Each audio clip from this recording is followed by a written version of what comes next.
In 1938, as the French were completing their massive new defensive line along the German border, a military expert took a train ride to inspect the construction and then sat down to write an article about what he'd seen for a popular magazine.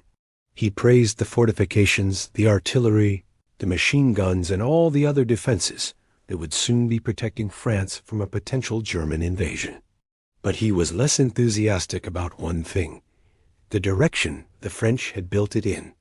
You see, the line wasn't pointed at Germany. It was pointed at Switzerland. That may sound like a minor issue, but it meant that the entire line was useless against an attack from the direction it was intended to defend. As we now know, this became a very big problem a few months later when the Germans invaded through Belgium instead of straight into France, as everyone expected, causing the French to completely miss the threat until it was too late. But why did they build the line pointing in the wrong direction? Why do we have borders at all? And how do they affect the way wars are fought? Let's talk about it.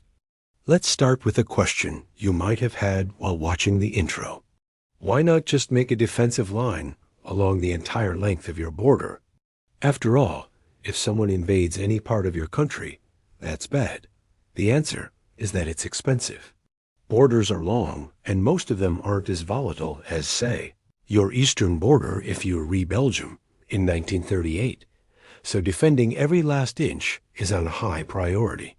What is a high priority, though, is having a defensible border in case the neighbors get ideas about invading you. And that's where things get interesting, because borders don't just refer to lines on a map. They're also used as psychological tools. In the 17th century, King Louis XIV of France famously said, "A king without an army is like a woman without jewels." To keep his army's attention off the jewels, Louis drew the border between France and Spain to look like this. That way, if the Spanish got any ideas about expanding their territory, they'd have to go right through France's most heavily defended region. That same logic applied to the Maginot Line. While the French were building their massive fortifications, they also drew the border between France and Germany to look like this. The idea was that if the Germans wanted to invade France, they'd have to march straight into a minefield.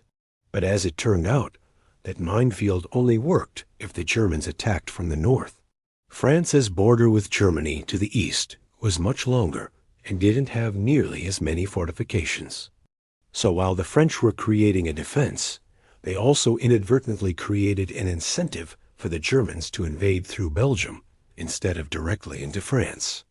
The idea of influencing another country's behavior by drawing a border in a certain way is called positive peace by political scientists who study it, and it's more common than you might think. For example, after the Second World War, the borders of East and West Germany were drawn so that East Germany surrounded West Berlin. That meant that the only practical way for West Germany to protect West Berlin from the Soviets was to allow U.S. troops onto their territory. Something similar happened in Korea. After the Armistice Agreement in 1953 left the two Koreas technically still at war. The 10-mile-wide demilitarized zone was created in such a way that North Korea surrounded South Korea, effectively giving the U.S. military a reason to station troops in South Korea even decades after the fighting stopped. Of course, borders don't always create incentives. Sometimes they just try to prevent problems before they start.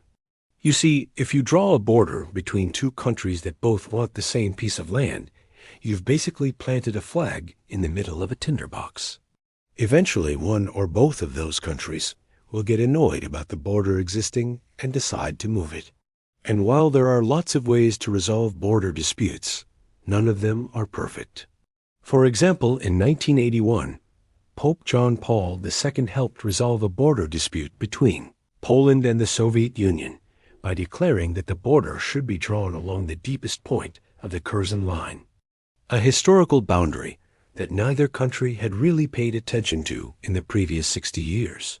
The Pope's decision saved thousands of people who lived on either side of the disputed border from being uprooted and relocated to the other. But not everyone was happy with the ruling. The Polish government felt like the Pope had given away too much land to the Soviets, while the Soviets felt like they had and gotten enough.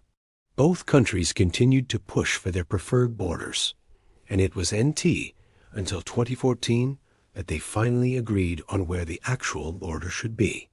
Sometimes resolving border disputes is trickier than others. Take the border between Brazil and French Guiana, for example. We don't know exactly where it is, because we can't agree on whether it should be drawn along the Itupanuri River, which is here, or the Kuru River, which is here. As a result, this part of South America has been the scene of some of the most intense deforestation in the world, as loggers and farmers from both sides race to claim as much land as possible before the border is settled once and for all. And sometimes border disputes are even trickier. Take the border between Armenia and Azerbaijan over the disputed region of Nagorno-Karabakh. When the two countries gained independence from the USSR in 1991, they couldn't agree on who should control this piece of land, so they went to war. Russia, who was a close ally of Armenia, intervened and helped them win. But since then, tensions have been high as both countries have amassed troops near the border and regularly trade fire. Border disputes like this one are so common that there's actually a job called a border watcher whose sole purpose is to monitor areas where two countries disagree on where the border actually is. But despite how common they are, they're still not great. One of the biggest drawbacks of borders is that they force neighboring countries into competition. If two countries share a border, they'll often find themselves vying for natural resources, good real estate, or even just the satisfaction of having a larger country on their side. Take water, for example. The Nile River is the lifeblood of Egypt and Ethiopia. So when Egypt started building a dam across the river in 2011, Ethiopia saw it as a threat to their own water supply. Similarly, Brazil and Uruguay have clashed over plans to build a nuclear power plant on the border between their two countries. Even less tangible things like national prestige can cause border-related conflicts. When Turkey built a mosque on the Greek island of Rhodes, Greece felt threatened that its citizens would become Muslim. As a result, the two countries fought a war in 1919 and 1920. But sometimes it's not about what the border does, it's about what it doesn't. Imagine living in a country with no borders. You could travel freely between countries, experiencing different cultures, and making new friends along the way. Sounds amazing, right? Well, it is, as long as you're not trying to run a country. Without borders, it's hard to enforce laws, collect taxes, or even figure out how many people live in your country. That's why almost every country in the world has borders. They help us keep track of who's in and who's out. But while borders help us keep track of people, they can also get in the way. In 1985, for example, the Mexican earthquake killed thousands of people on both sides of the border in California. Hospitals on the American side were overwhelmed with patients, but they couldn't take anyone in because immigration officials wouldn't let them cross the border. Similarly, during the COVID pandemic, some European countries closed their borders to travelers while others didn't. People who lived near the borders could avoid those restrictions by traveling just a few miles to the next town. Borders can also be dangerous places.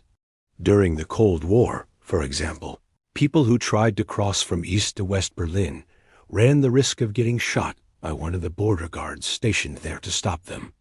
And even today, if you try to illegally cross the border from Mexico into the United States, you might end up getting detained or even deported. And speaking of the U.S.-Mexico border, it's one of the busiest in the world. Every year, millions of people legally cross this border to visit family, go to school, or simply enjoy a nice Mexican vacation. But it's also one of the most controversial. Many Americans feel like the government isn't doing enough to keep illegal immigrants out, while many Mexicans feel like the Americans aren't doing enough to protect their citizens from deportation. This is the host with Oopsie Archive. And this has been how we accidentally built the wrong border. Did you learn nothing? Do you want a do-over?